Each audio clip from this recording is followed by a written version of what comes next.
ओम शांति। 4 नवंबर 2025। मीठे मीठे रूहानी बच्चों प्रति बाप बैठ समझाते हैं। यह सुप्रीम बाप भी है, सुप्रीम टीचर भी है, सुप्रीम सदगुरु भी है। बाप की ऐसी महिमा बताने से ऑटोमेटिकली सिद्ध हो जाता है कि श्री कृष्ण किसी का बाप हो नहीं सकता। जब श्री कृष्ण किसका बाप हो नहीं सकता तो वो दूसरा क्या नहीं हो सकता? बाप टीचर सतगुरु कौन है?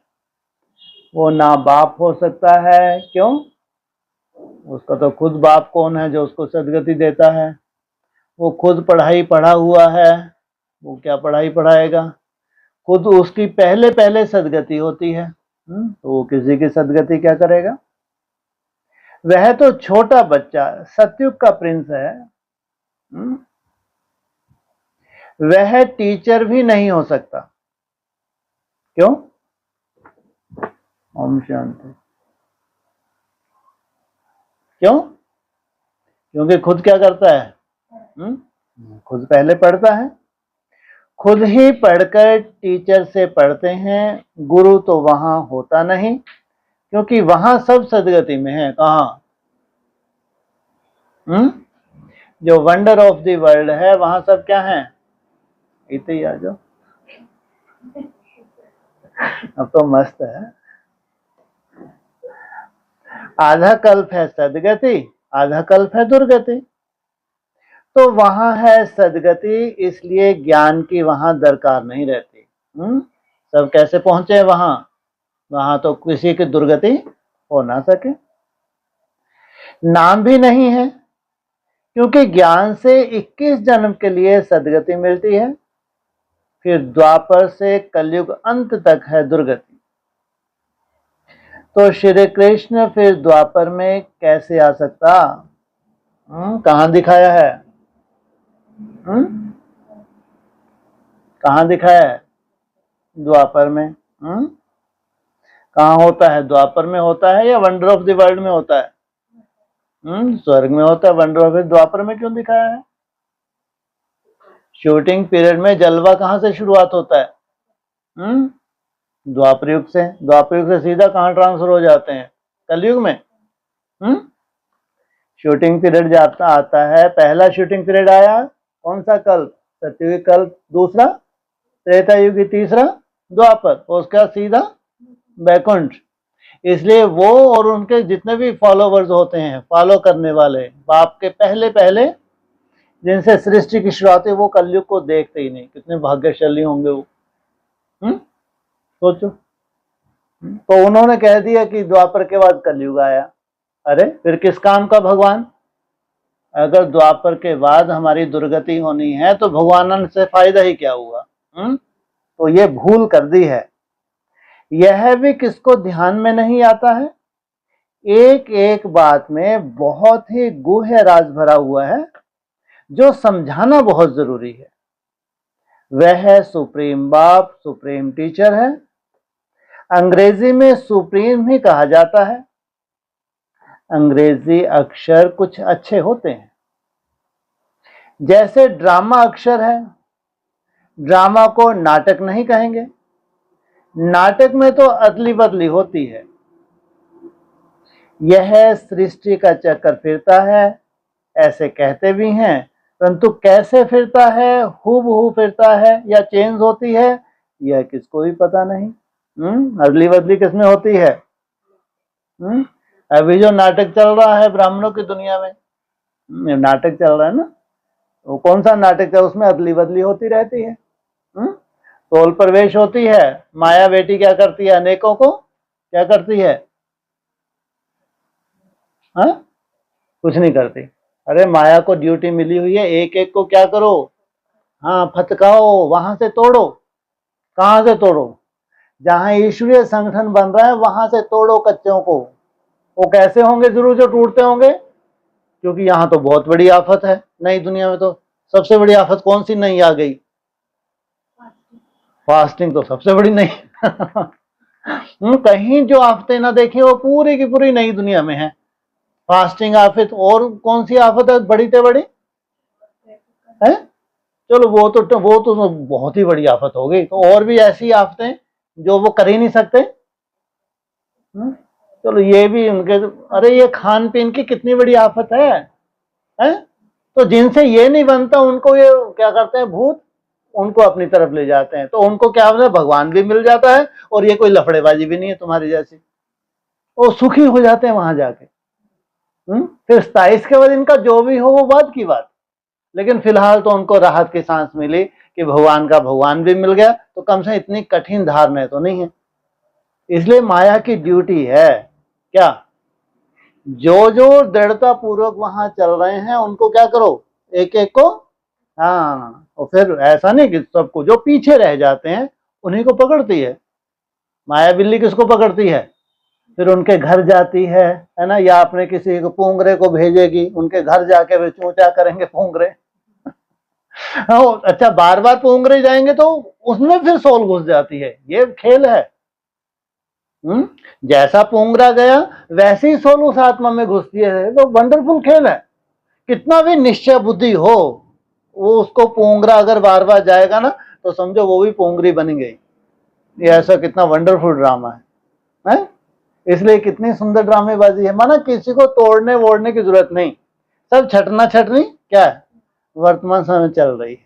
और जो बचेंगे वो किसके काम के हैं? आपके काम, उन्होंने नई दुनिया स्थापन कर दी। कहाँ बैठी हो?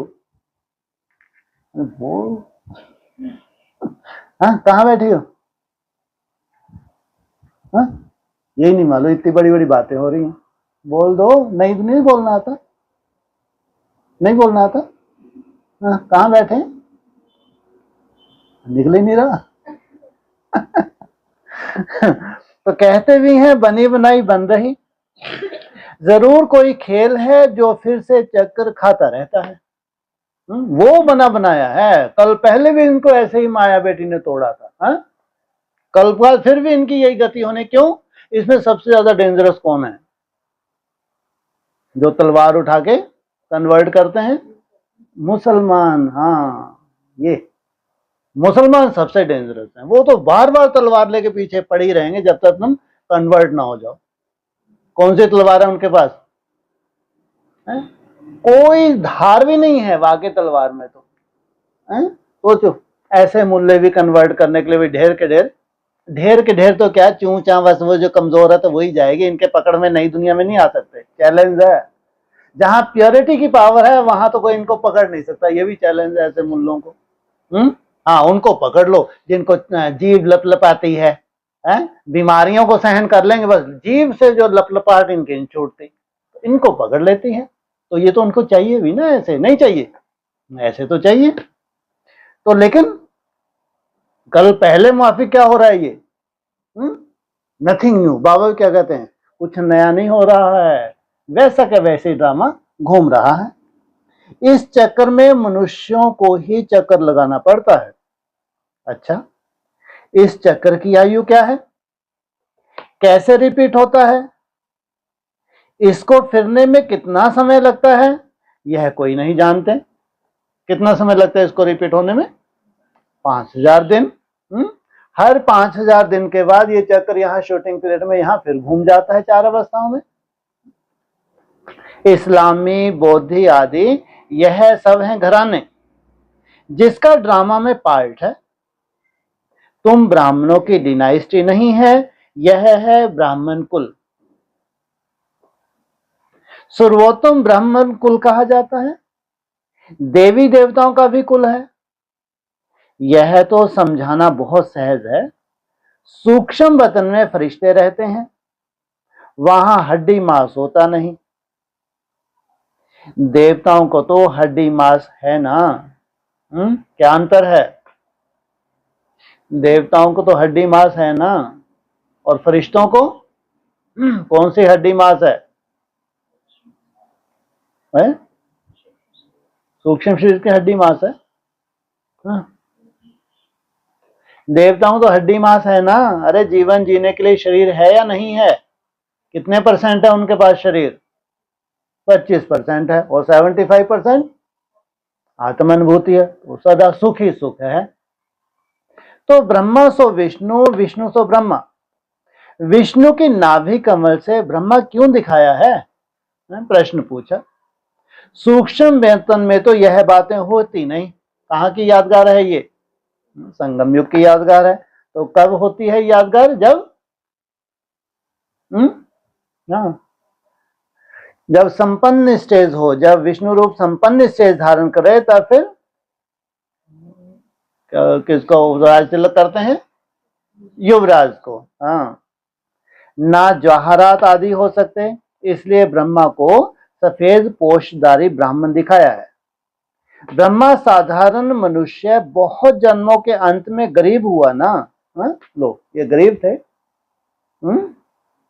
हीरे जवाहरात के क्या थे? सोचो, गरीब थोड़ी थे। तो क्या कहा? ब्रह्मा साधारण मनुष्य बहुत जन्मों के अंत में गरीब हुआ ना। ब्रह्मा की बात की है। इस समय है ही खादी के कपड़े। वह विचारे समझते नहीं कि सूक्ष्म शरीर क्या होता है। तुमको बाप समझाते हैं, वहां है ही फरिश्ते जिनको हड्डी मांस होता ही नहीं। सूक्ष्म वतन में तो यह श्रृंगार आदि होना नहीं चाहिए। श्रृंगार कहाँ होता है? जहां श्रृंगार बिगड़ा है वहां श्रृंगार होना है। वहां किसी का श्रृंगार बिगड़ता है? बिगड़ता ही नहीं। परंतु चित्रों में दिखाया है तो बाबा उसका ही साक्षात्कार कराए फिर अर्थ समझाते हैं। जैसे हनुमान का साक्षात्कार कराते हैं। अब हनुमान जैसा कोई मनुष्य होता नहीं। कैसी शक्ल दिखाई है? बंदर की। वैसा कोई मनुष्य होता नहीं। भक्ति मार्ग में अनेक प्रकार के चित्र बनाए हैं। जिनका विश्वास बैठ गया है उनका ऐसा कुछ बोलो तो बिगड़ पड़ते हैं। देवियों आदि की कितनी पूजा करते हैं फिर डुबो देते हैं। ये कौन सी देवियां हैं डूबने वाली? है मिट्टी की मूर्ति। अभी ये क्या कर रही हैं? अभी तो देवियों का भी जलवा है, ये खुद भी निराकार बन के बैठ रही है। ऐसी देवी तो पहली बार देखी है?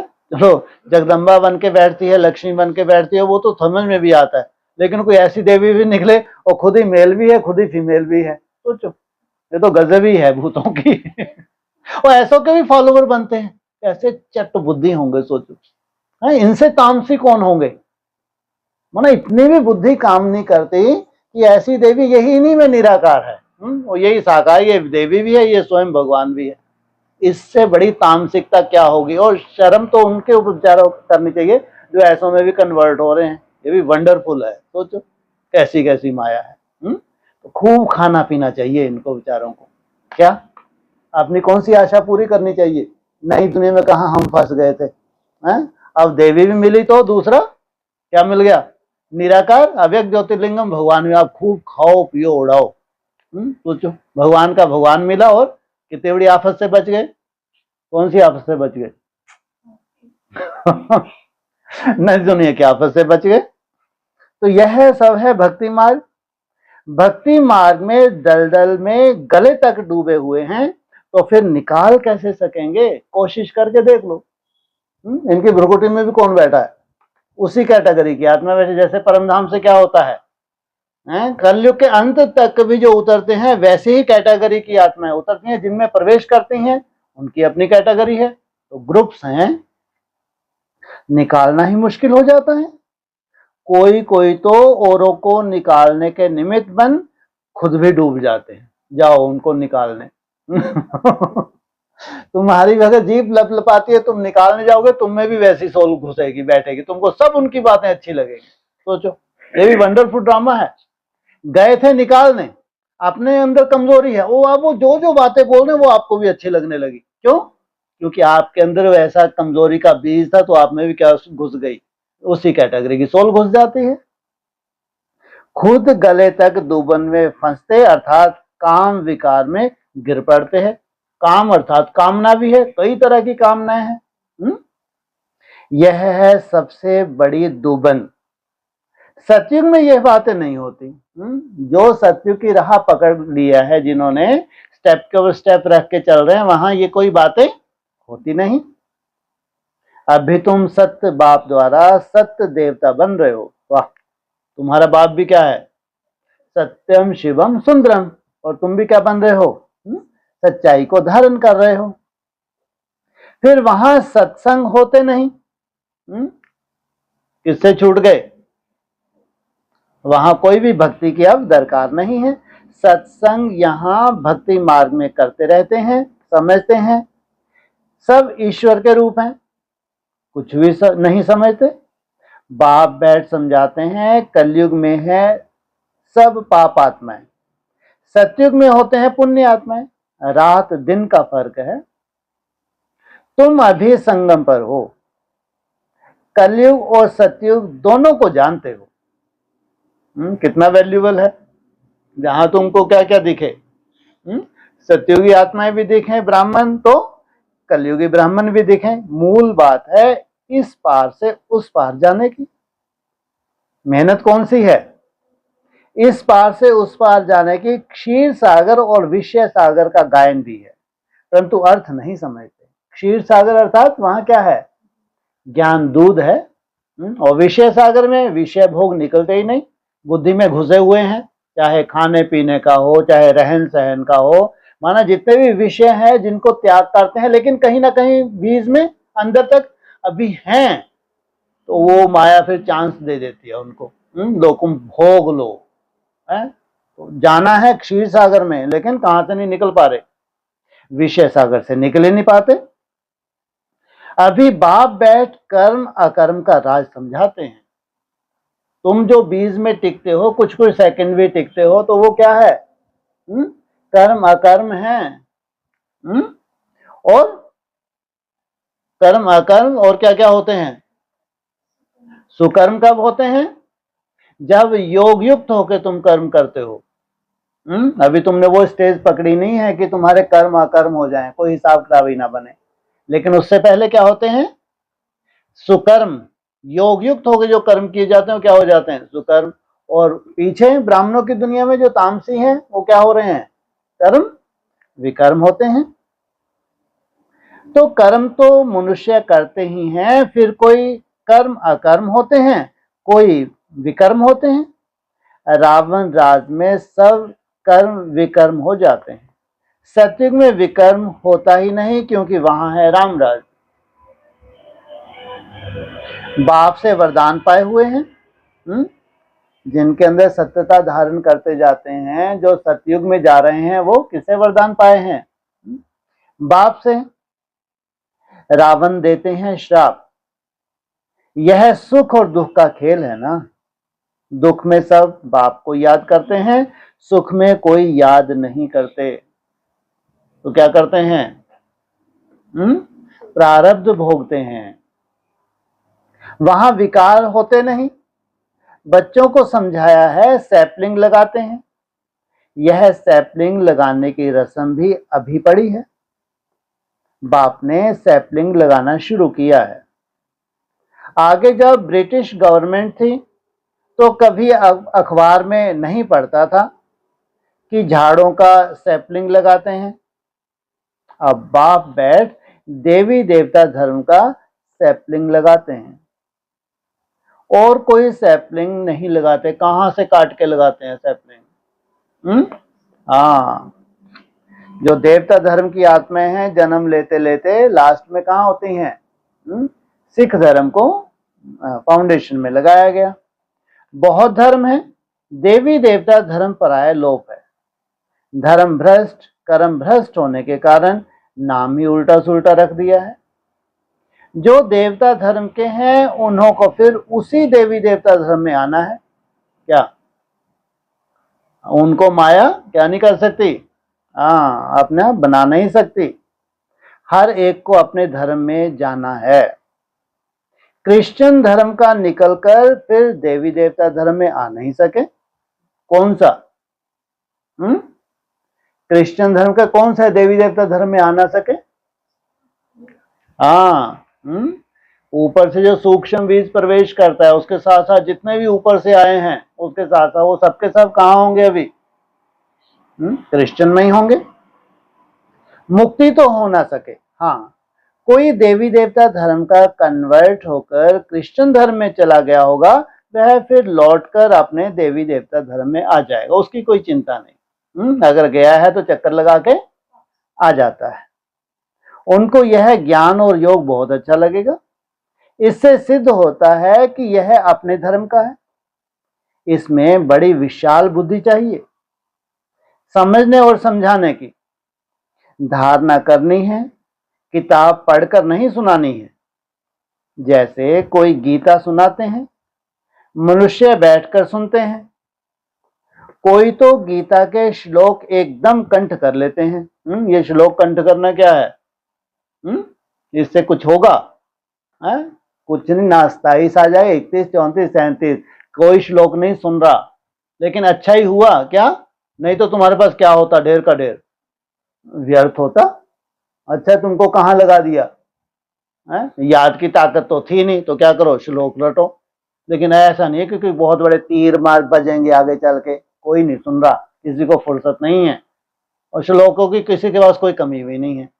लेकिन यह है कि तुमने अपना समय क्या किया? कम से कम हाँ श्लोक रटने रटाने में सफल ही समझो। वैसा तो नहीं दुर्गति हुई, लेकिन सबसे ऊपर किसको रखेंगे? भक्ति मार्ग श्लोक रगड़ना। सबसे ऊपर क्या है? याद। बाकी तो इनका अर्थ हर एक अपना अपना बैठ निकालते हैं। श्लोक सारे संस्कृत में हैं। क्या अगर उनको सुनाएंगे भी तो उनके अर्थ भी उन्होंने क्या कर रखे हैं? कौन पूछ रहा है तुमको?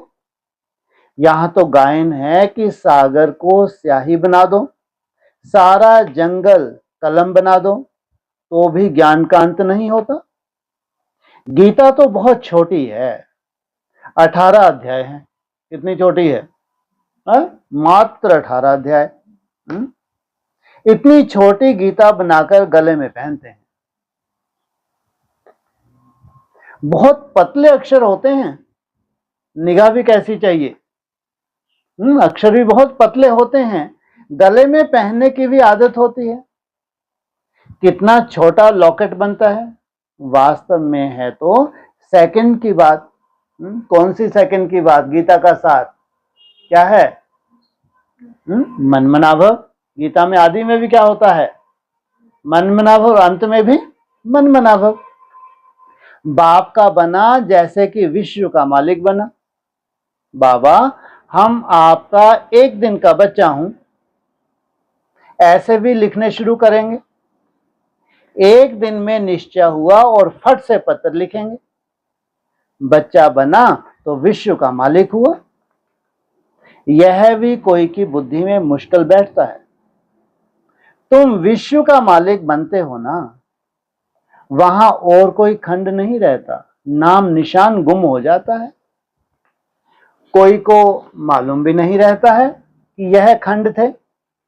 अगर थे तो जरूर उनकी हिस्ट्री ज्योग्राफी चाहिए। किनकी? खंडों की। वहां यह होते ही नहीं, इसलिए कहा जाता है तुम विश्व के मालिक बनने वाले हो। बाबा ने समझाया है, मैं तुम्हारा बाप भी हूं, ज्ञान का सागर हूं। यह तो बहुत ऊंच से ऊंच ज्ञान है जिससे हम विश्व के मालिक बनते हैं।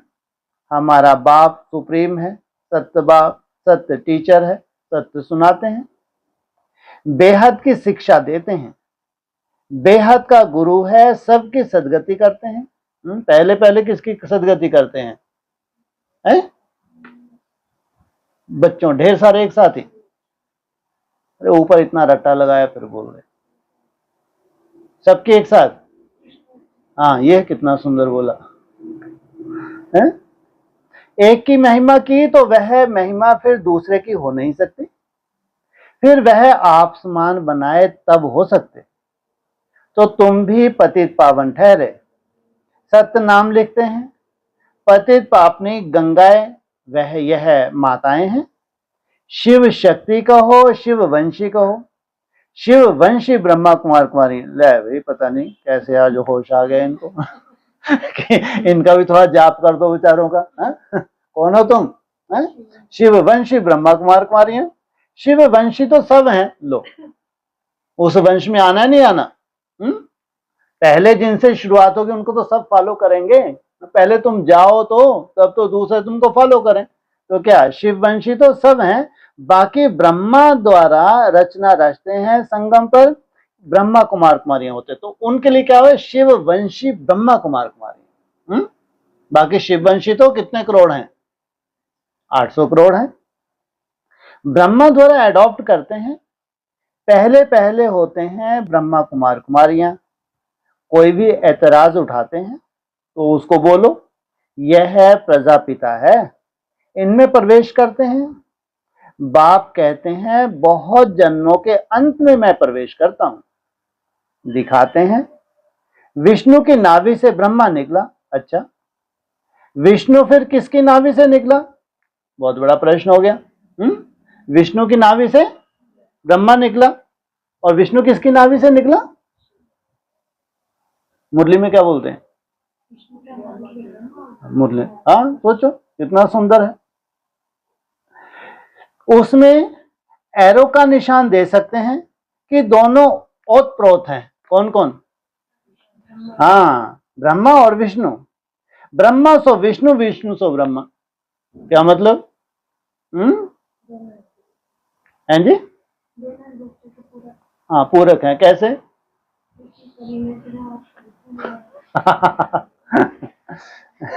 ब्रह्मा ही क्या बनता है एक सेकंड में? ब्रह्मा सो विष्णु।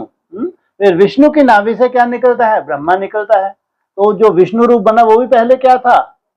लंबा समय का पुरुषार्थी जीवन, उसके बाद फिर जाके क्या बनते हैं? अंत में ब्रह्मा सो विष्णु। तो ब्रह्मा सो विष्णु, विष्णु सो फिर ब्रह्मा। यह उनसे, वह उनसे पैदा हुआ। क्या? यह उनसे, किनसे? और वह उनसे पैदा हुआ। कौन किससे पैदा हुआ? विष्णु से ब्रह्मा, ब्रह्मा से विष्णु। यह उनसे, वह उनसे, माना वो भी प्रत्यक्षता रूपी जन्म देगा नहीं देगा? विष्णु की नाभि से ब्रह्मा निकलता है तो वो क्या करेगा? तो पहला पहला विष्णु रूप तब प्रत्यक्ष हुआ 76 में, है ना, विष्णु रूप। तो उनमें कौन सी पावर थी विष्णु रूप की नाभि से जब ब्रह्मा निकला? एडवांस नॉलेज के हिसाब से, है जी? हाँ, दूर दूर रहते हैं, वाइब्रेशन से जन्म दे देते हैं। किसको? ब्रह्मा को। तो वो विष्णु रूप जो है, तो वो वाइब्रेशन की पावर से कब जन्म लेता है? कब बोला हुआ एडवांस नॉलेज में? 18 में। तो विष्णु की नाभि से क्या निकला? ब्रह्मा निकला। और फिर ब्रह्मा क्या करता है? कभी तू मेरा बाप, कभी प्रत्यक्षता रूपी जन्म किसको देगा? बाप को। इसको लगता है, इनको लगता है 1 सेकंड, उनको लगता है 5000 वर्ष। किसको 1 सेकंड लगा? ब्रह्मा से विष्णु बनने में कितना समय लगा? 1 सेकंड। और उसको कितना समय लगा? पूरे 5000 दिन लग गए। सोचो कितना लंबा समय लग गया। यह वंडरफुल बातें हैं, कोई समझ में आती हैं? तुम बैठ समझाएंगे, वाह है तो वंडरफुल, कोई की समझ, लेकिन तुम बैठ नई दुनिया में, क्यों नई दुनिया? बुद्धि कैसी होगी? पवित्र आत्मा है तो बुद्धि कैसी होगी? पात्र कैसा है? सोने का पात्र है। तो शेरनी का दूध किसमें बैठेगा? बाप कहते हैं लक्ष्मी नारायण 84 जन्म लेते हैं, फिर उनके ही बहुत जन्मों के अंत में मैं प्रवेश कर यह बनाता हूं। समझने की बात है ना। बैठो तो समझाएं कि इनको ब्रह्मा क्यों कहते हैं। सारी दुनिया को दिखाने के लिए यह चित्र बनाए हैं। हम समझा सकते हैं, समझने वाले ही समझेंगे, नहीं समझने वालों के लिए कहेंगे यह हमारे कुल का नहीं है। ये अच्छा है ना? किसी की बुद्धि में नहीं बैठ रहा तो क्या सर्टिफिकेट दे दो, उससे माथा मारने की जरूरत नहीं, ये हमारे कुल का नहीं है। बेचारा भल वहां आएगा परंतु प्रजा में। अब कुल का ही नहीं है तो वह आएगा, लेकिन प्रजा में क्या मतलब हुआ इसका? है बाद में बुद्धि में बैठेगा, अभी नहीं। अभी कौन चाहिए? अभी तुझे कुल की स्थापना होनी है, परिवार की स्थापना होनी है, वो चाहिए। हमारे लिए तो सब विचारे हैं ना, क्या है ये सब जो तुम्हारे साथ जिनकी रास नहीं मिलती, ये सब क्या हो गए? ये विचारे हो गए। गरीबों को विचारा कहा जाता है, उनको लगता है हमारे से बड़ा कोई साहूकार नहीं है। बाप क्या देख रहे हैं इनको? अगर धारणाएं नहीं है, योग बल नहीं है, तो ये क्या है? ये गरीब हैं। ज्ञान किस काम का? ज्ञान की कोई वैल्यू है? कोई वैल्यू नहीं। कितनी पॉइंट्स बच्चों को धारण करनी है, भाषण करना होता है टॉपिक्स पर। यह टॉपिक कोई कम है क्या? प्रजापिता ब्रह्मा और सरस्वती 4 भुजाएं दिखाते हैं, तो 2 भुजा बेटी की हो जाती हैं। युगल तो है नहीं। युगल तो वास्तव में है बस विष्णु ही है। तो ये 2 भुजा बेटी कौन सी है? सरस्वती। 2 भुजा बेटी, हाँ, जगदम्बा सरस्वती। तो युगल तो वास्तव में बस विष्णु ही है। ब्रह्मा की बेटी है सरस्वती।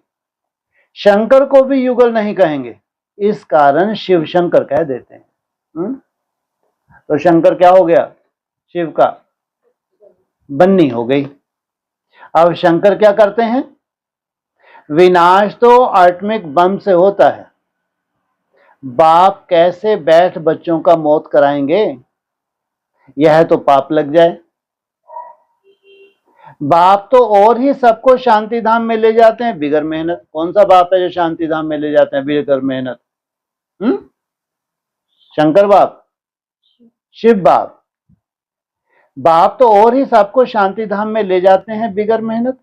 हिसाब किताब चुकतू कर सब घर जाते हैं, क्योंकि कयामत का समय है, इसलिए कोई चिंता नहीं करनी चाहिए। क्या है ये? छोटे मोटे हिसाब किताब चुकतू हुए, फिर मन मनाभव। जितना मन मनाभव करते जाते हैं, जितना धीरे धीरे किससे दूर जाते हैं। तो देह से तो जब जाएंगे तब जाएंगे, है ना। जो भी आकर्षण है, धीरे धीरे इंसान जितना दूर जाते हैं, भगवान की याद बढ़ती है, उससे क्या होते हैं? विक्रम विनाश होते हैं। तो कयामत का समय है, बाप आते ही हैं सर्विस पर, सबको सदगति दे देते हैं। तुम भी पहले गति में फिर सदगति में आएंगे। यह बातें समझने की हैं। इन बातों को जरा भी कोई नहीं जानते। तुम देखते हो कोई तो बहुत माथा खपाते, बिल्कुल समझते नहीं। जो कुछ अच्छा समझने वाले होंगे वह आकर समझेंगे। बोलो, एक एक बात पर समझाना है तो टाइम दो। यहां तो सिर्फ हुक्म है, सबको बाप का परिचय दो। यह है ही कांटों का जंगल, क्योंकि एक दो को दुख देते रहते हैं। इसको दुखधाम कहा जाता है। सतयुग है सुखधाम। दुखधाम से सुखधाम कैसे बनता है, यह तुमको समझाएं। लक्ष्मी नारायण सुखधाम में थे, यह 84 जन्म ले दुखधाम में आते हैं। यह ब्रह्मा का नाम भी कैसे रखा? बाप कहते हैं, मैं इसमें प्रवेश कर बेहद का सन्यास कराता हूं। फट से सन्यास करा देते हैं, क्योंकि बाप को सर्विस करानी है, वही कराते हैं। इनके पिछाड़ी बहुत निकले, जिनका नाम बैठ रखा, वह लोग फिर बिल्ली के पूंगरे बैठ दिखाते हैं। क्या? इनके पिछाड़ी इनके पिछाड़ी जो निकले, तो वह लोग फिर क्या दिखाते हैं? बिल्ली के पूंगरे बैठ दिखाते हैं। यह सब है दंत कथाएं। यादगार कहाँ की है? संगम युग की है। बिल्ली के पूंगरे हो कैसे सकते? बिल्ली थोड़े ही बैठ ज्ञान सुनाएगी, तो किसके पूंगरे हैं? किसके? माया बिल्ली के पूंगरे हैं। बाबा युक्तियां बहुत बतलाते रहते हैं। कोई बात किसको समझ में ना आए तो उनको बोलो।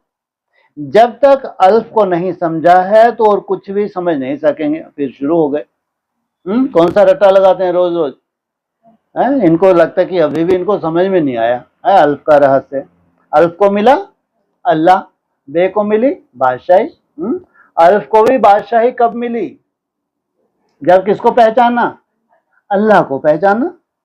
एक बात निश्चय करो और लिखो, नहीं तो भूल जाएंगे, माया भुला देगी। मुख्य बात है बाप के परिचय की।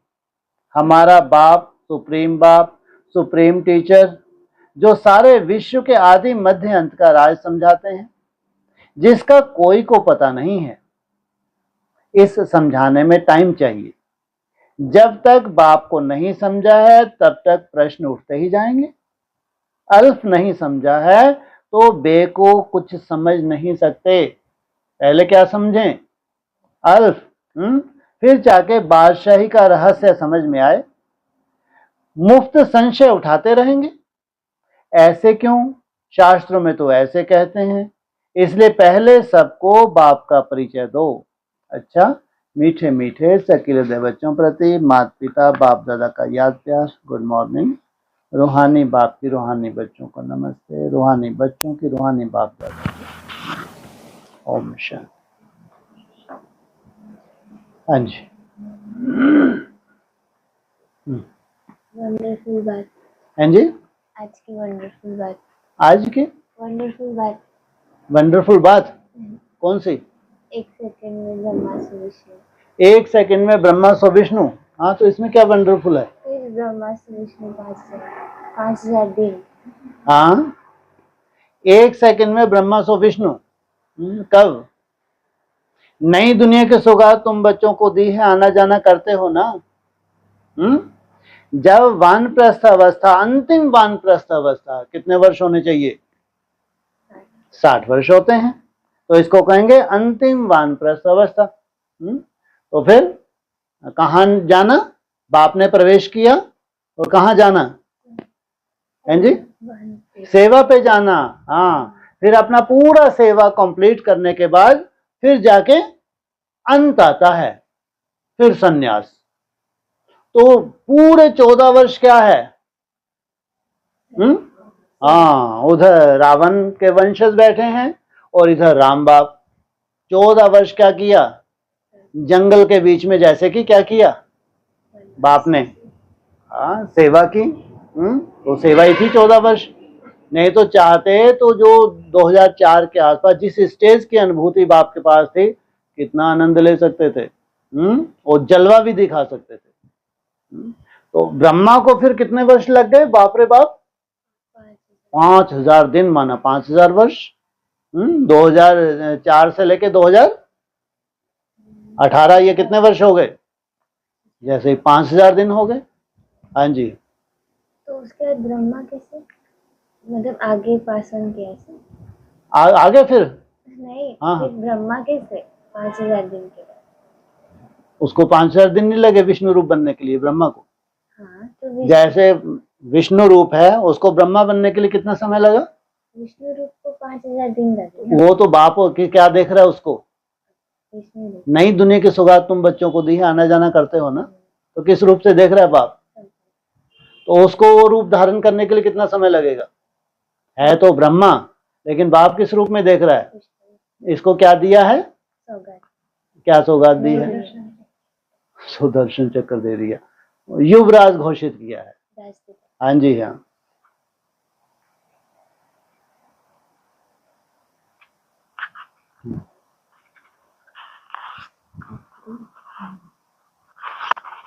आज गीता के बारे में बताया ना।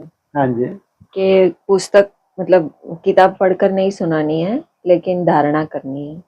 हाँ जी। और फिर ये बोला कि गले में पहनते हैं और बहुत चश्मा पतले। उतार के पढ़ रहे हैं आप क्या? हाँ, मेरे को चश्मा उतार मतलब दूर के है मेरे। अच्छा। हाँ। तो बहुत पतले अक्षर होते हैं, फिर भी पढ़ रहे हैं। हाँ जी, हाँ। तो इसका क्या? जो बहुत पतले अक्षर होते हैं वो तो पढ़ते ही नहीं बनते। तीसरा नेत्र कैसा होना चाहिए? जिसका तीसरा नेत्र जितना सूक्ष्म हो उसकी पढ़ाई में आएगा, समझ में आएगा। पहले पढ़े तब तो समझे, है ना। अब तीसरा नेत्र ही सूक्ष्म नहीं है तो तुम क्या गीता का श्लोक पढ़ोगे, क्या रट्टे लगाओगे? तो इसके लिए क्या चाहिए? तीसरा नेत्र सूक्ष्म चाहिए। और तीसरा नेत्र सूक्ष्म कैसे होता है? जितना तुम याद की मेहनत करते हो। हाँ जी। यानी प्रैक्टिकल में जो मनमना भव की स्टेज है, हाँ या जी। और एक क्वेश्चन था मेरा कि मनमना भव और लास्ट अध्याय में नष्टो मोहा भी।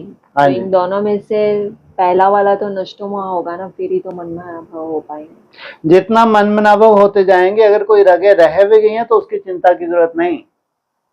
नष्टो मोह बनना सबसे बड़ी मुसीबत है, इससे बड़ी कोई मुसीबत ही नहीं है संसार में, और खास माताओं के लिए। तो इसलिए माताओं को सहज है, जितना याद करते जाओ धीरे धीरे वो खुद ही बना लेगा। वो बाबा तो वैसे भी आगे रखता है क्योंकि प्योरिटी की पावर है। जितना याद करेंगे स्वतः ही, वहां अंदर ये संकल्प जरूर होना चाहिए कि 5000 वर्ष के बाद भगवान आए हैं। अगर बाप के द्वारा वैसी अनुभूति ना की, उस निराकार की स्टेज की अनुभूति ना की, तो जैसे कि जीवन ही इसको सफल तो नहीं कहेंगे ना। इसलिए सबसे कठिन है, और 18वां अध्याय है नष्टो मोहा स्मृति लब्धा। संपूर्ण याद की सब्जेक्ट तो तब आप पास करेंगे जितना नष्टो मोहा बनते जाते हैं, उतना ही स्मृति स्वरूप बनते जाते हैं। हाँ जी। तो ये जो तीसरा नेत्र सूक्ष्म होने की जो बात हुई, हाँ जी, तो वही है ना कि अपने आप को प्रैक्टिकल में जो गीता का स्वरूप बनाना बाप चाहते हैं ठीक हम है। लोगों को, उसके लिए हम लोगों की ही गहराई से चेकिंग वगैरह जो भी बाबा व्यक्तवाणियों में बता रहे हैं, गीता का स्वरूप बनाना चाहते हैं बाबा, तो 108 गीताएं हो गई। कितनी? लेकिन यहाँ क्या है कि जो अक्षर पतले पतले जो पढ़ने में नहीं आ रहे, इतने बारीक अक्षर पढ़ने के लिए बुद्धि कितना, वो नेत्र कितना वो चाहिए, सूक्ष्म चाहिए, है ना, ताकि पढ़ से फिर उसको समझना, समझ के फिर धारण करना। मनमनाभव गीता के तो शुरू में क्या था, आदि में भी मनमनाभव तो अंत में भी मनमनाभव, है ना। तो वो जो इतने सूक्ष्म जो अक्षर हैं, पतले पतले अक्षर हैं, इतनी छोटी इसलिए होती है, लॉकेट में पहन सकते हो। कितनी मेहनत की होगी सोचो। इसको कहाँ पहन सकते हो तुम, कंठ भी कर सकते हो, सोचो। इसलिए गीता को लॉकेट बना के कहाँ डाल लेते हैं, सार रूप में गले में डाल लिया। अब तुमको बहुत विस्तार में जाने की जरूरत नहीं, सार इसका क्या है, मनमनाभव। तो सोचो कितने अक्षर हैं गीता का सार, मनमनाभव मध्यजीव भव, ये गले में डाल लो। यानी याद से शुरू करते हैं हम, हाँ जी। जैसी भी है, और हाँ फिर वही करते करते एक टाइम ऐसा आता है जब याद की पराकाष्ठा तक। बिल्कुल बिल्कुल, इसलिए बोला ना, गीता के शुरू में भी याद है तो अंत में भी याद है, सार याद ही है। हाँ जी। और फिर गीता के एंड में ये भी बोला कि व्यास प्रसादा, हाँ, यानी व्यास की प्रसन्नता से ये प्राप्त हुआ। बिल्कुल बिल्कुल। तो अर्जुन को इतना माथा इसलिए तो मारा कि उसको याद नहीं टिक रही थी, उसको यही अपने प्रति शिकायत थी, मैं बहुत कोशिश करता हूँ मन को रोकने के, रुक ही नहीं रहा। और फिर उसका इनको तो मार पहले जो सामने है, बोले ये तो मुश्किल है, इनको मारना सबसे मुश्किल है, आप तो मेरे को नरक में भेज दो। इनको मार के अगर मेरे को स्वर्ग मिलता तो किस काम का, क्यों भाई? हाँ, अगर इनको मार के स्वर्ग मिलता तो स्वर्ग किस काम का, अपने वाले तो होने चाहिए। बोले नहीं भाई, अगर तेरे को याद की पराकाष्ठा चाहिए तो मन बुद्धि से तो मारना पड़ेगा, है ना। मन बुद्धि से माना तुम्हारी बुद्धि निकालना चाहते हैं, जबकि पूरे कुटुंब परिवार का कल्याण समाया हुआ उसमें। जितनी हमारी रगें निकल के पूरे कुटुंब परिवार का तो संकल्प मात्र तुम्हारे सिद्ध हो जाते हैं, सोचो। कितनी बड़ी सिद्धि मिलती है। नष्टो मोह बनेगा, तुम्हारे संकल्प सिद्ध हो जाए तो सबसे पहले प्रभाव किनके ऊपर पड़ेगा, चाहे तुम्हारा लौकिक हो चाहे अलौकिक परिवार हो, सबसे पहले तो यही प्रभावित होगा।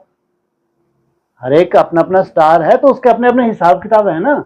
ऐसे कि लौकिक के हिसाब किताब नहीं है, ये भी तो कोई ब्रॉड ड्रामा का हिसाब किताब ही है। सभी का कितना शुभ संकल्प होता है कि हमारे लौकिक वाले बाबा के बन जाएं, जो सुनते ही नहीं है तो कोई चिंता नहीं सुनाने की। तो क्या करना चाहिए, मनमनाभव, है ना। जितना जितना मनमनाभव होते हैं स्वतः ही उनके कल्याण की नोंद ही है। तो ये सार है। अर्जुन को तकलीफ हो रही थी कि नहीं, फिर लास्ट में उसकी बुद्धि में बैठ गया कि हाँ भाई आप सही कह रहे हैं, तो फिर नष्टो मोहा भी बना और अपने कर्तव्य पे भी उतर गया। हाँ जी। और फिर आज जो क्रिश्चियंस का एग्जांपल दिया ना बाबा ने, हाँ जी, उसमें ये बोला कि ये जो बात है समझने और समझाने के लिए बहुत ही कुछ तो वर्ड बाबा ने अच्छा यूज किया। हाँ जी। कौन सा हाल, विशाल बुद्धि चाहिए, विशाल बुद्धि चाहिए। किसके लिए, जो कन्वर्टेड क्रिश्चियंस हैं। हाँ जी। हाँ, वो जब माना वो नहीं आ सकते हैं जो क्रिश्चियन धर्म की आत्माएं ऊपर से उतरी हुई हैं। हाँ, तो वो आएंगी ही नहीं। ऊपर से ढेर की ढेर आत्माएं क्राइस्ट के साथ जो उतरी हैं, उनको आप कितना भी कोशिश कर लो वो नहीं आ सकते, क्योंकि उनका पार्ट ही नहीं है, सत्य त्रेता में रही ही नहीं थी। लेकिन जिनको उन्होंने कन्वर्ट किया है वो निकल आएंगे। हाँ, उन ब्राह्मणों की कोई चिंता नहीं है, उनको तो निकलना ही, उनके लिए तो बाप आया है, हैं? तो जो कन्वर्ट हुए हैं उनको निकालने के लिए बाप आया, उनको वापस देवता धर्म की धारणाएं हो जाती हैं। लेकिन जो ऊपर से उतरी हुई आत्मा है वो कन्वर्ट, वो नहीं, देवता धर्म में आएंगी ही नहीं, उनकी बुद्धि में बैठेगा ही नहीं। ये तो एकदम मतलब बात तो एकदम समझ में आया ऐसे। फिर ऐसा ये जब ये चली थी ये मुरली, तो उस वक्त कितनी वंडरफुल बात थी। ये तो उसका फिर एडवांस नॉलेज घिसी हमने, तब जाके हमारे लिए सहज हो गया। अदरवाइज तो ये कल्पना करके देखो, ऐसा तो ज्ञान किसी ने भी नहीं दिया था संसार में जो भगवान ने दिया। बहुत बड़ी बात थी। मना सोचो, हर एक धर्म का रहस्य खोल दिया। कि ऊपर से आने वाली जो सोल है कैसे प्रवेश करती है। जैसे बाबा ने मिसाल दी मुरली में, क्राइस्ट को सूली पे टांगा तो वो आत्मा निकल गई। तो ये बातें तो भगवान ही बता सकता है ना। सोचो, किसको नॉलेज है कि ये दो सोल हैं इसमें, तो ऊपर से प्रवेश हुई है, किसी को क्या मालूम है? ये तो भगवान ही बता सकता है। तो उस वक्त जब ये बातें बताई गई थी, फिर एडवांस नॉलेज में हमको और सूक्ष्मता में ले गए। लेकिन है तो बहुत वंडरफुल ये। हाँ जी। और फिर आज फिर से वही बात आई कि भारत जो था तब वहाँ और कोई खंड नहीं था। हाँ जी। नाम निशान गुम हो जाता है। और फिर ये बोला कि अगर दूसरे खंड थे तो जरूर उनकी हिस्ट्री ज्योग्राफी चाहिए। हाँ, इसीलिए तो कई बार मिसाल भी देते हैं कि अलेक्जेंडर ने अगर आया है लगभग 2500 वर्ष पहले, और हम ये सबको बताते हैं उससे पहले देवी देवता थे। 2500 वर्ष फिर एक धीरे धीरे धर्म निकले हैं। और सोचो, अब उनसे पूछो, उनकी ऑलरेडी पहले से ही ढेर सारे उनके पूर्वज हैं। कई 100 साल की हिस्ट्री वहां में, वो मालूम पड़ा ले जाएंगे 5000 वर्ष पे। कहीं भी चले जाओ वो पूरा घुमाते हुए 5000 वर्ष पे ले जाएंगे। इसका मतलब क्या हुआ? मतलब यही है ना, बाबा बोलते हैं ना सत्युग त्रेता की हिस्ट्री ज्योग्राफी है। हाँ, माना ये जो और धर्मों में कन्वर्ट हुए हैं, ये अभी आगे चल के क्या होंगे, ये डिवाइड हो जाएंगे। वहीं प्रकृति इनकी दासी बन जाएगी और वहीं से इनका शुरुआत हो जाएगी। माना दुखदायी तो कहीं भी नहीं होगा ना जीवन। जितने भी श्रेष्ठ आत्माएं ब्राह्मण पढ़ रहे हैं और धर्मों में जो गए हैं, तो वहां अभी आगे चल के क्या करें, जहां भी वो रहेंगे वहां प्रकृति को क्या करेंगे, सात्विक बना लेंगे, वो स्वर्ग हो गया। तो वहीं से वो उनका शुरुआत हो जाएगी। जैसे यहाँ भारत से उनकी वहां से शुरुआत होगी सृष्टि की। और फिर धीरे धीरे वो भूल भुला गए, और फिर जाके उनको चांस मिलेगा कि हमको पूरे विश्व को जीतना है। फिर वो आक्रमण शुरू होंगे, फिर वो रिपीट हो जाएगा वहां द्वापर कलयुग का। हाँ जी। तो ये जो भारत की आत्माएं हैं, उन लोगों के पुरुषार्थ के आधार पे वो लोग फिर भी धन संपदा से संपन्न रहेंगी, और वहाँ जो है वो कुछ न कुछ कमी के हिसाब से वो लोग फिर क्यों नहीं, आक्रमण कमी उनके पास भी नहीं होती, लेकिन एक भूख होती है कि हमको विश्व को जीतना है। अच्छा है? भारत को यह है कि अगर पड़ोसी अपनी जगह सुख है, हमको क्या जरूरत है अपनी वो बढ़ाने की। इनमें नहीं होती है ये भूख कि हमारी वो उसको बढ़ाएं, सीमाओं को बढ़ाएं। ये उनमें विदेशियों में ही होती है। तो उनके जो ये भूख है, तो वो अपने उस हिसाब से आक्रमण करते हैं और मार काट मचाना शुरू कर देते हैं। हाँ जी। ये जो आज ड्रामा और नाटक के बारे में बोला ना, हाँ जी, तो हमें ड्रामा के एक्टर समझना है या नाटक के एक्टर? ड्रामा के हैं हम तो, हूबहू रिपीट हो रहे हैं। हमको कोई माया की ताकत नहीं कि हमको अपने पूंगरे बना ले। तो वो जो नाटक कर रहे हैं, दिखाते क्या हैं कि हम नई दुनिया में हैं, लेकिन है नहीं नई दुनिया में।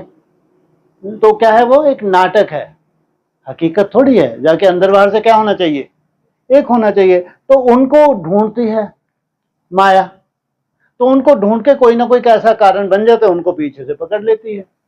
आपने क्या बना लेती है, पूंगरा बना लेती है। ये हमारा जो पर्सनल अभी हमारा संगम युग से शूटिंग हमारी शुरू हो गई। हाँ जी। तो तब से लेके जो भी कहते हैं ना बाबा, जैसे जब तक एक्टर ने परफेक्ट वो नहीं दिया तो रिहर्सल होती रहेगी। ठीक है। तो अधूरेपन में जो पहले शूटिंग की है, वो फिक्स उसको मान के या नाटक हम अपना शूट कर रहे हैं, नाटक माना नाटक, नाटक माना कहते हैं नाटकबाज है, बहुत ही नाटकबाज है, नाटक इस दृष्टि से बोला गया। ऐसे तो ड्रामा को भी नाटक कहते हैं। यहाँ नाटक शब्द का मतलब कहते हैं नाटकबाज, बहुत नकटा है ये तो, नाटकबाज है। ऐसे तो ड्रामा को भी नाटक कहेंगे। यहाँ अगर नाटक और ड्रामा का कंट्रास्ट किया गया तो उसी हिसाब से किया गया। तो ड्रामा की भी तो शूटिंग होती है, जैसे कोई मूवी बन चुकी है तो कभी ना कभी उसकी शूटिंग होती है। यहाँ तो फिर बहुत दिक्कत हो जाएगी। हम तो ये कहेंगे जहाँ सब अभी अपनी अपनी आजादी से क्या कर रहे हैं, शूटिंग कर रहे हैं। यहाँ शूटिंग कर रहे हैं या आदि में शूटिंग की थी? ना आदि में की थी, ना तुमने यहाँ आजादी से शूटिंग की। आदि में किन्होंने तुम्हारे वो बांट दिए, सबके तुम्हारे चिट्ठे दिखा दिए संदेशियों ने। 200-250 की माला लाके फटाक से सबको दे दी, सबके पार्ट डिक्लेयर कर दिए, क्योंकि उनको तीसरा नेत्र मिल गया। ब्रॉड ड्रामा के उनके पार्ट या संग बांट दिए चिट्ठे। अब वो कोई सुट सब कुछ बोल रहे, फिर बाबा ने बोले अपना अपना पुरुषार्थ करो, और सबके सब फेल हो गए। टूट गई है माला मोती बिखर के। लेकिन जैसा जैसा निश्चय के आधार से जैसा जैसा उन्होंने पार्ट बनाया, भविष्य में इनको क्या होने वाला है, ये अपनी अपनी रंगत जरूर दिखा देंगे। तो वहां भी एक युक्ति का प्रयोग कर लिया। कौन सी युक्ति? संदेशियों के द्वारा वंडरफुल माला का निर्माण कर दिया, और फिर वो माला टूट गई। अब जाके किसी को कुछ नहीं मालूम हम क्या थे। ओम शांति, कैसे हैं आप? ठीक है, हाँ, किसी को कुछ नहीं मालूम, नहीं है ना। अब अपनी तरह से पुरुषार्थ में लगे हैं। उठ के क्यों चल दिए, वहीं थोड़ा उठ जाते हैं। तो अब जाके धीरे धीरे फिर हमारी एक बहुत सुंदर स्टेज आती है, तब जाके हम थोड़ा सा निश्चय बुद्धि बनते हैं कि अब किससे मिलन होना है। हाँ, ये चंडाल चौंकड़ी नहीं बनते कि मैं कोई लक्ष्मी बन के प्रत्यक्ष हो जाऊंगी, मैं कोई जगदम्बा, कोई सरस्वती। ये चंडाल चौंकड़ियां हैं। क्या है ये क्या है ये सब? हाँ, इनको कहें चंडाल चौकड़ियां। और सबसे बड़ा तुम्हारा स्वयमान क्या है? बाप समान बनना। वो सुख क्या होता है, परमात्मा अनुभूति क्या होती है, 5000 वर्ष में जो एक ही बार हम अनुभव कर सकते हैं, सोचो। तो ये चंडाल चौंकड़ी तो चारों तरफ दुनिया में लगी हुई है। ब्राह्मणों की दुनिया, कितने चंडालनियां निकले हुए हैं, अपने कर्मों को देखते नहीं है और भगवान बन के बैठे हैं। तो ये आदि में बंटे थे, बंटे होंगे। लेकिन वास्तव अगर आपको अभी समझ आते हो, समझ का फायदा यही है कि किस तरफ निकलें, उस निराकार स्टेज की तरफ निकलें। वो सुख क्या होता है, 5000 वर्ष में जो हमारा ये जीवन बनने वाला है, कभी बना ही नहीं था। सोचो आप, सत्य की कोई वैल्यू नहीं है। जो सबसे वंडरफुल है, इतना सुखदायी है, उसकी कोई वैल्यू नहीं है। किसके सामने? हाँ, संगम युग स्वर्ग के सामने। तो यहाँ जो अनुभूति है, स्वयं स्थिति की अनुभूति है, साइलेंस की जो अनुभूति है, निसंकल्प अवस्था की जो अनुभूति है, उससे जो तुम शक्ति स्वरूप धारण करते हो, सोचो, वो दुनिया को दिखाने के लिए नहीं, लेकिन ये तुम्हारी अचीवमेंट है। सोचो, तुम्हारी प्राप्ति है, सेल्फ है, इसका सेल्फ कंट्रोल है, और वो गुप्त हो, तुमको कोई लेना देना ही नहीं। कितनी बड़ी बात है ये भी तुम्हारे लिए साइड सीन। आगे चल के जो तुमको प्राप्तियां भी होगी, ये भी तुम्हारी साइड सीन होगी। कितनी बड़ी बात है। अदरवाइज तुम अगर यूज करना चाहो तो संकल्प मात्र से तुम्हारे वो सिद्ध होते हैं कार्य, लेकिन तुम साइड सीन है, कोई वैल्यू नहीं इसकी तुम्हारे लिए। सोचो आप, कहाँ भूतों की लीला देखो। क्योंकि ये साइड सीन में अगर उलझ गए तो तुम्हारी मंजिल छूट जाती है। मंजिल कौन सी है? बाप समान बनना, उस निराकार स्टेज में जाना। इसलिए जो समझदार ब्राह्मण है वो इन लफड़ों में नहीं पड़ते हैं, पार्ट वार्ट के चक्कर में पड़ते ही नहीं है। खंडित मूर्तियां हैं। जो किसी के पार्ट के चक्कर में पड़ा, समझो ये खंडित। हम पढ़ाई पढ़ रहे हैं, इसलिए बाबा क्या कहते हैं, तुम पढ़ाई पढ़ते हो, है ना। पढ़ाई में ये चीजें नहीं होती। पढ़ाई में तो बस लक्ष्य होता है, उस लक्ष्य की प्राप्ति करनी होती है। तो हम लोग भाग्यशाली हैं नई दुनिया में, जो इन सब चीजों से धीरे धीरे बच रहे हैं। नई दुनिया में कोई पार्ट वार्ट का लफड़ा नहीं होता। क्या लफड़ा होता है? बस एक ही कुल है। कौन सा? आज भी बोला, हाँ, शिव वंशी ब्रह्मा का तो कुल है। पूरा परिवार एक सा है, या उसमें बैठ के बांट देंगे, है ना। एक सा पुरुषार्थ किया है, एक से संस्कार धारण किए हैं। वहां कोई भी कुल में चले जाओ, किसी परिवार में चले जाओ, तो उसमें कोई बैठते हैं क्या? परिवार तो माना परिवार, क्योंकि एक सा पुरुषार्थ किया है, एक सी मेहनत की है। तो ऐसे कुल की स्थापना करने के लिए भगवान आते हैं। तो उनको कहा है शिव वंशी ब्रह्मा कुमार कुमारी। हाँ जी। एक बार ये बात आई थी ना कि मतलब इस टॉपिक पे क्लास हुई थी, खुद ही को इतना बुलंद करो कि हर खुद ही को कर बुलंद इतना कि हर तकदीर से पहले रटा हुआ है। खुदा बंदे से खुद पूछे, बता बेटा तेरी क्या इच्छा है। जैसा तू कहेगा। तब बच्चा बुद्धि थे, तब भक्ति के संस्कार थे। अब समझ में आया कि ना भाई कुछ नहीं चाहिए, आप चाहिए। क्या चाहिए? आप ही चाहिए। है तो भगवान भी फंस गया। अब आप ही चाहिए तो बहुत बड़ा लफड़ा है। तो इसके लिए तो भैया तुमको बहुत मेहनत, जितनी मेहनत लगे मंजूर, लेकिन कुछ नहीं चाहिए। क्या चाहिए? बस आप ही चाहिए, आपको ही पाना है। तो इतनी समझ तो आ ही जाती है ना धीरे धीरे, है ना। नहीं तो ऐसे लेके बैठ जाते सामने, जैसे कटोरा जैसे थमा दे, बोल बेटा क्या चाहिए। है इतना बुलंद तुमने कर लिया, तुम जो बोलो बाप हाजिर। और ना जी ये रखो, अपने पास ही रखो, ढेर है हमको तो। है पीछे आ रहे हैं और हाँ उनको तो आप, हमको तो बस आप मिल जाओ। आपको पाया तो सब पा लिया। हाँ जी। ये तो कहते हैं ना वहां से जब बाप तुमको भेजते हैं तो तुमको पूरा अपना दिखाते हैं। हाँ जी। तब पूछते होंगे ना कि हर जन्म की तकदीर ठीक लग रही है या इसमें कुछ चेंज करना। अरे उससे पहले ही साक्षात्कार हो जाता होगा कि ये जन्म तुम्हारा जैसा है, जितना स्वयं हर जन्म में तुम्हारा ऐसा ही स्वयंमान होगा। इससे बड़ी प्राप्ति क्या होगी। नई दुनिया में जब श्रेष्ठ पुरुषार्थ होता है, जब तुम कुछ बहुत सुंदर स्टेज की अनुभूति करती हो, तो तुमको लगता है संसार मेरा तो जीवन धन्य हो गया है? और यही तुमको हर जन्म में लगे। द्वापर कलयुग में, सत्ययुग त्रेता में सभी धन्य हैं, वहां तो कोई बात ही नहीं। द्वापर कलयुग में हर जीवन में तुमको लगे कि एक ही जन्म है, इसी में मेरा तो उत्थान हो गया। और कौन सा उत्थान कर लिया तुमने हर जन्म में? ज्योति ज्योत समा गए। सोचो कितनी खुशी होगी। लात मार के तुमने सब राजपाट को लात मार के इतनी सुंदर तपस्या की, और लास्ट में साक्षात्कार करवा दिया भगवान ने, बेटा हो गया तेरा काम, चिंता मत कर, मैं आ गया। सोचो हर जन्म तुम्हारा अगर इतना वैल्यूबल हो जाए, जो सबसे वंडरफुल जन्म है, इससे बड़ी प्राप्ति क्या होगी बताओ। जो कभी सोचा ना था वो गिफ्ट में मिल जाए। सोचा क्या था? ऐसे ऐसे राजा ही करेंगे, ऐसे ऐसे राजा बनेंगे, ये बनेंगे वो बनेंगे, है? और मिला क्या? हर जन्म की बेहद की राजाई तुमको मिल गई।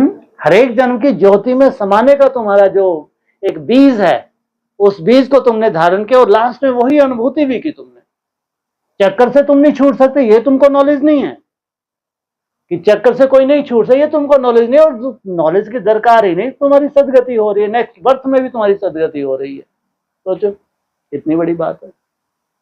अगर हिस्ट्री में तुमको ऐसे कुछ जन्म क्लियर होते हैं कि तुमने ऐसी ऐसी जगह एक्स्ट्राऑर्डिनरी तुमने तपस्या की है, जबकि वो जगह पे जाने का भी कोई रोल नहीं है तुम्हारा, तो सोचो कितना सुंदर तुम्हारा ब्रॉड ड्रामा बन गया। द्वापर और कलयुग का भी, सत्ययुग त्रेता तो धन्य है ही है, लेकिन द्वापर और कलयुग भी क्या हो गया? धन्य हो गया। इसलिए बाप कह रहे हैं तुमको जन्म जन्मांतर की राजाई, ये है तुम्हारा स्वराज। यहां जो तुमने संस्कार धारण किए हैं, ये पूरा ब्रॉड ड्रामा चलता है, ये स्वराज अधिकारी। इससे बड़ी प्राप्ति क्या होगी भाई। हाँ जी। और ये जो शिव शंकर को एक बताते हैं, हाँ और जी। गीता का भगवान कृष्ण, हाँ। तो ज्यादा बड़ी भूल बाबा गीता का भगवान श्री कृष्ण को क्यों बोलते हैं? हाँ, शिव शंकर की वो किसने बोला? एक कर दिया है, एक कर दिया है शिव वो, का ठीक। अस्तित्व तो उन्होंने हटा दिया है। हाँ ठीक है। और इधर श्री कृष्ण, और वो वहां उन्होंने शिव का अस्तित्व खत्म करके जो पहला बच्चा है जिसने निराकारी स्टेज को धारण किया, उनको दोनों को मिला दिया। लेकिन गीता का भगवान किसको सिद्ध किया? अभी जो टाइम पीरियड आ रहा है उसमें क्या होने जा रहा है? गीता का ये लास्ट में जो वो सबसे अनर्थ किसने किया बेचारे ने, बेचारा ही कहो उसको, व्यास से सबसे बड़ा अनर्थ हो गया। बाबा ने धूर्त बोले, कैसा लगता होगा बेचारे को, है ना। क्या धूर्तता हो गई? गीता का भगवान कृष्ण को डाल दिया। तो ये अंतिम सीन है। और शिव शंकर, गीता का ये भी तो बोला है कि शुरुआत में नहीं था, तो फिर व्यास में कैसे लिखा? शुरुआत में निराकारी, तो ये यहाँ भी तो गद्दियां चली हैं। व्यास की गद्दी, जो पहला व्यास जो रहा होगा तो निराकारीवादी था। ऐसी कोई बात नहीं जो तेरे ऊपर लागू ना होती हो। जो पहला पहला व्यास कौन? साकार बाप, तो वो तो निराकार ही डालेगा। उसके बाद जो व्यास का रूप है तो वो क्या डालेगा? वो तो विस्तार कर दिया, उसने भी सार रूप में क्या डाला होगा? यहां जो बुद्धि में बैठा है उसने भी सार रूप में वही डाला होगा, लेकिन फिर पीछे पीछे जो आ रहे हैं अब वो क्या करेंगे? उसका विस्तार कर देंगे। वो किसको बना देंगे? गीता का भगवान। लेकिन बाप ने उलाहना तो यही दिया है। किसके लिए? व्यास के लिए उलाहना दिया है। जबकि ये भी बताते हैं कि व्यास ने जो ये महाभारत का हो या जो भी रचनाएं की थी वो तो इतना सार रूप में थी, फिर विस्तार जो सार भी गुम हो गया।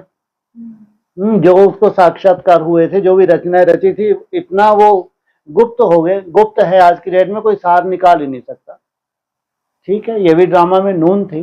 सार रूप में जो बोला फिर उसका विस्तार हो जाता है और सार छुप जाता है। एक ये जो अभी बताया ना, अनेक जन्मों का जब दिखता है कि इतना सुख है और सब कुछ, हाँ जी, उसके आधार से जो खुशी चढ़े तो उसको बाबा कापारी कहते हैं कि ऊंची स्टेज में चले गए, फिर वो खुशी क्योंकि दिख रहा है अपना ब्रॉड। हाँ जी, और उससे पहले की जो स्टेज है, हाँ, जैसे अभी की स्टेज में कहते हैं ना कि बाबा तुम बच्चों को खुशी नहीं रहती, बाबा तुम बच्चों को खुशी नहीं रहती जैसे हाँ जी, रहनी चाहिए। हाँ हाँ हाँ, तो फिर कुछ उनकी जो स्टेज होगी या उनको जो उसमें दिखेगा तब वो मानव बुद्धि जितनी जितनी सूक्ष्म होती जाएगी तभी तो मन बुद्धि के साक्षात्कार होंगे। और उससे पहले की जो खुशी होती है वो भक्ति मार्ग की कहेंगे। ठीक है, भक्ति से ही तो ज्ञान आता है ना? फिर बाबा उलाहना भी देते हैं। उलाहना देते हैं तो वो खुशी नहीं जो परमानेंट हो जाए। जब तुम ज्ञानी तो आत्मा बनेगी तो परमानेंट हो गया। आज ये खुशी है, कल को नहीं होती है, क्योंकि कल छोटी मोटी माया आई तो अप डाउन में हो गए। फिर तुम अप डाउन हो रहे हैं लेकिन जो बीज धारण करे वो डाउन नहीं हो रहा, तो उसको कहेंगे परमानेंट। हाँ जी, चलो ओम शांति।